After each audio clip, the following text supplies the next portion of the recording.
a protagonist completely shattered by betrayal, stripped of his dignity, weeping in the pouring rain, and entirely unsure of how he'll survive the next day. You are looking at a potato. The medium is absurd, brightly colored, poorly rendered vegetables with faces, but the themes they are enacting are staggeringly heavy. We are talking about spousal abandonment, about crushing poverty, and severe class struggle. It sounds ridiculous on paper, yet millions of real viewers tune in every single day, deeply invested in the financial ruin and romantic heartbreak of these digital crops.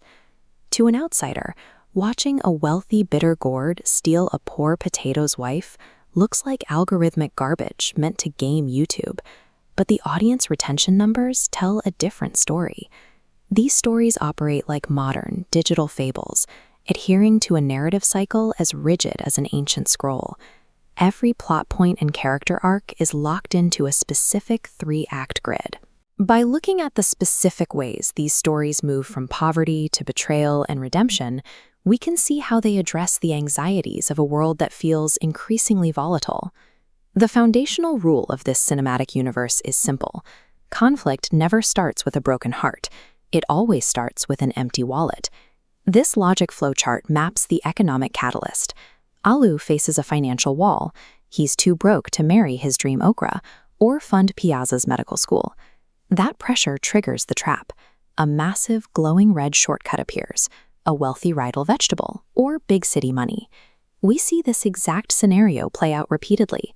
Bendy abandons her starving family for Karela's giant shopping mall. In another story, Alu goes to the city to earn tuition money, hits it big, and immediately starts ignoring Piazza's phone calls.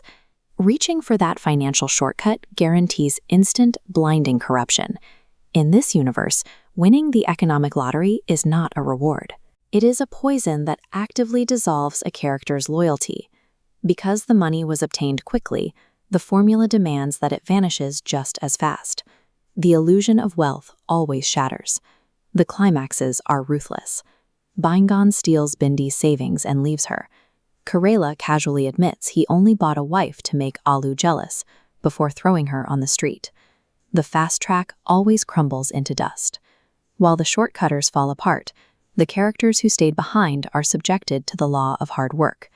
This chart tracks time spent grinding against moral integrity. Alu buries himself in books. Piaz studies quietly to pass her medical exams. It's a slow climb. The steady path achieves legitimate success, right as the shortcut path plummets to absolute zero. The storytelling explicitly weaponizes karma to validate the daily, exhausting patience required of the working class. But there is a glaring discrepancy in how these stories resolve. Sometimes characters are granted karmic forgiveness, and sometimes they are ruthlessly denied it. Piaz happily forgives a repentant Alu after his city distractions. In another timeline, Alu forgives Bindi for rejecting his early marriage proposal. Their mistakes were rooted in temporary foolishness, yet when a destitute, apologetic Bindi returns home, Alu and her children coldly reject her, leaving her crying on the street. This diagram of Sabji morality isolates the reason why.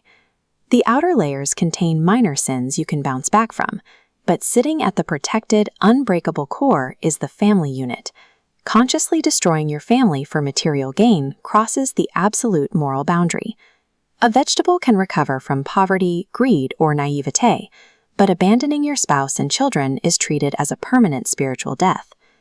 So what psychological purpose does this highly specific melodrama serve for the actual humans watching it? The audience is living through a massive socioeconomic collision. Traditional, rural ways of life are violently clashing with the immediate demands of urban capitalism. Reality right now is unpredictable. Honest work doesn't always pay, and greedy people often win. In that chaos, these digital fables act as a rigid cultural anchor. They offer the deep comfort of moral certainty.